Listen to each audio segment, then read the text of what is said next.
가슴 축소 수술 후 가장 신경 쓰이는 부분은 뭐니 해도 흉터 문제인데요. 축소 수술은 작고 예쁜 가슴을 얻게 되는 수술이지만 동시에 원치 않는 흉터도 생기게 되는 수술이라고 할 수 있습니다. 때문에 가슴 축소 수술을 선택하는 데 있어 가장 고민을 많이 하시는 부분이 바로 이 흉터 문제라고 할 수 있겠죠. 흔히 흉터는 시간이 지나면 없어진다거나 나중에 레이저로 지우면 그만이라고 생각하는 경우도 있는데요. 단적으로 말씀드리자면 흉터를 지울 수 있는 방법이란 세상에 없다고 할 수 있습니다.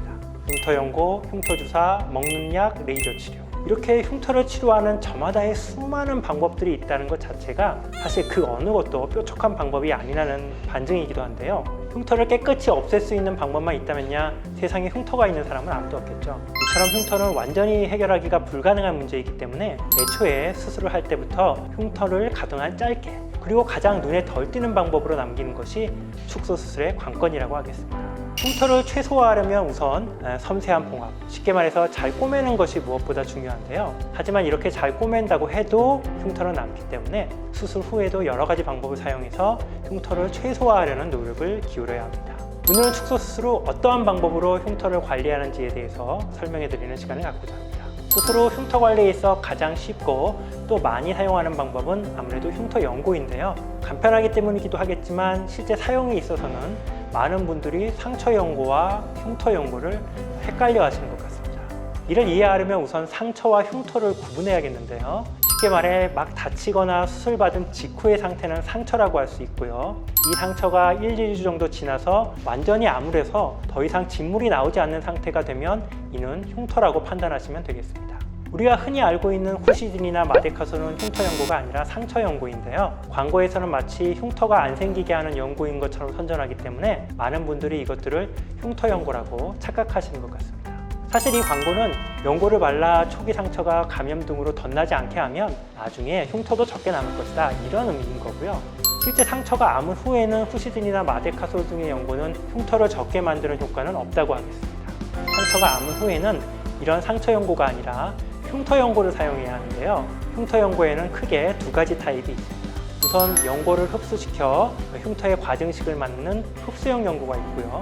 다른 하나는 코팅형인데요. 실리콘젤을 흉터에 얇게 코팅하듯이 발라 보습을 유지하고 흉터를 부드럽게 만들어주는 타입이 있습니다. 또 연고 형태가 아니라 아예 이를 붙이는 시트 형태로 만들어서 흉터에 붙였다 뗐다 하는 식으로 간편하게 사용할 수 있는 실리콘 시트도 있죠. 각 회사마다 자신들의 제품이 가장 좋다고 선전하고 어떤 논문에서는 두 종류의 제품을 같이 쓰면 더 효과가 좋다고 하기도 하지만 제 경험으로는 제품들의 효과는 거의 대동소이합니다.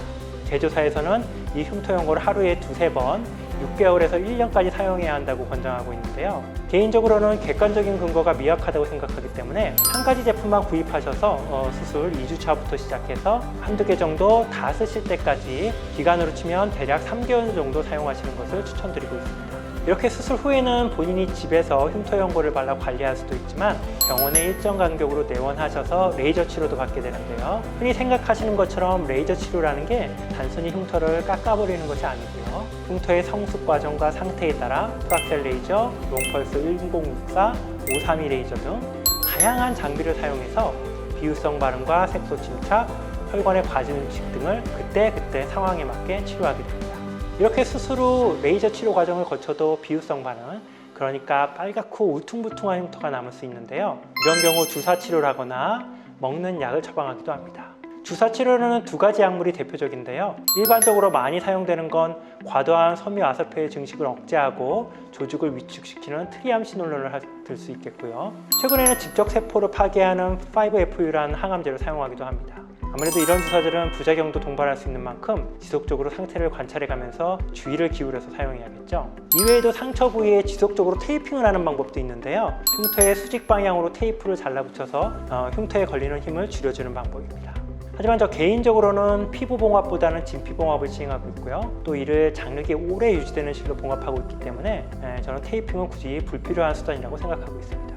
물론 다른 의견을 가지신 분들도 있겠지만 테이프를 붙인 동안에는 흉터 연고나 레이저 치료 같은 다른 방법을 적극적으로 사용하기가 어렵고요. 또 테이프의 접착제 성분이 접촉성 피부염을 일으키는 경우도 있기 때문에 저는 장기간의 테이프 사용은 하지 않고 있고요. 가능한 빨리 흉터 치료를 시작하는 것을 더 선호하는 입장입니다. 가슴 축소 수술 후 흉터 관리, 궁금증을 해결하시는 데 도움이 됐을까요? 스스로 흉터는 피할 수 없는 문제지만 또 어쩔 수 없이 포기해야 하는 문제도 아닙니다. 스스로 흉터를 적극적으로 관리하고 치료해 간다면 분명히 일정 부분 개선의 여지가 있다고 생각합니다.